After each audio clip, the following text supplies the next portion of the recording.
भारत के राष्ट्रपति रामनाथ कोविंद इस वक्त उत्तर प्रदेश के कानपुर के दौरे पर हैं, लेकिन कानपुर पहुंचने से पहले वो झिंझक गए, जहां उन्होंने एक सभा को संबोधित किया। लेकिन सभा को संबोधित करते करते वो एक झूठ बोल गए अपनी सैलरी को लेकर। यदि राष्ट्रपति देश का हाईएस्ट पेड एम्प्लॉई है तो वो टैक्स भी तो देता है। हम टैक्स भी देते हैं 3.25 लाख रुपया महीना, लेकिन जो मिलता है उसकी सब चर्चा करते हैं कि आपको तो 5 लाख मिलता है, उसमें से हर महीने 3.25 लाख निकल जाता है और जितना बचा उससे अधिक तो हमारे अधिकारी और सबको मिलता है। कि जो टीचर्स बैठी हुई है ना, टीचर्स उन सबको सबसे ज्यादा मिलता है। उनका कहना है कि उनकी सैलरी कट कटाकर 1.5 लाख रुपए मिलती है। लोग उन पर तंज कसते हैं कि राष्ट्रपति की सैलरी 5 लाख रुपए होती है, लेकिन कोई ये नहीं बताता कि टैक्स भी कटता है उनकी सैलरी से। क्या वाकई ये सच है? इसके बारे में तो बताएंगे ही, लेकिन इससे पहले ये झूठ बोला क्यों गया, इसके बारे में जरा चर्चा कर लेते हैं। देखा गया है कि भाजपा के नेता हमेशा झूठ बोलने में सबसे आगे रहे हैं। किस तरीके से स्तर गिर चुका है झूठ और फेक प्रोपेगेंडा चलाने का बीजेपी के अंदर, ये तो हम सबको पता ही है।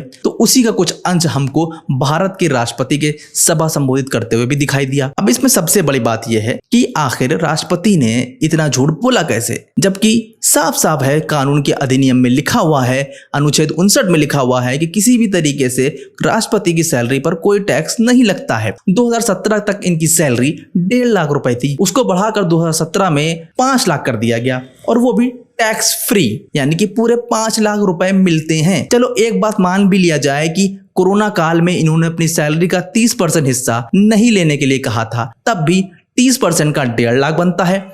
उसके बाद 3.5 लाख रुपए सैलरी होती है, लेकिन फिर भी हमारे राष्ट्रपति को 3.5 लाख रुपए सैलरी कम लगती है, जबकि सारी सुख सुविधाएं केंद्र सरकार देती है इनको। मेहमानों की खातिरदारी से लेकर इनके आने जाने का खर्चा, इनके हवाई यात्राओं का खर्चा, इनकी विदेशी यात्राओं का खर्चा, हर एक चीज से, इनके खांसने से लेकर नजले जुकाम, बीमारी, दवा, इलाज, आना जाना, आवास का रहना, सबका सब सारा का सारा खर्चा केंद्र सरकार उठाती है। लेकिन फिर भी राष्ट्रपति रामनाथ कोविंद ये सारी सुविधाएं गिनाना भूल गए। शायद वजह यह है कि उत्तर प्रदेश में चुनाव है और ये आए भी इसीलिए है। अगर उत्तर प्रदेश चुनाव जीतना है, दलितों को मनाना है, तो उत्तर प्रदेश में एक दलित प्रेसिडेंट को बुलाना है। सीधा सीधा फंडा नजर आता है बीजेपी का। लेकिन बीजेपी ने अपना स्तर इतना गिरा दिया है, राष्ट्रपति ने अपना स्तर इतना गिरा दिया है कि राष्ट्रपति के पद की गरिमा भूल गए हैं और पार्टी के प्रचार प्रसार में लग गए हैं। ये देश के इतिहास में पहली बार हो रहा है कि राष्ट्रपति एक पार्टी का प्रचारक बनकर उत्तर प्रदेश में जगह जगह घूम रहा है। और वैसे एक बात और बताते हैं कि प्रचार प्रसार इन्होंने करा क्यों, क्योंकि ये राष्ट्रपति होने से पहले बीजेपी के एक सक्रिय कार्यकर्ता थे, सक्रिय नेता थे, सक्रिय सदस्य थे। 2 बार सांसद रह चुके हैं,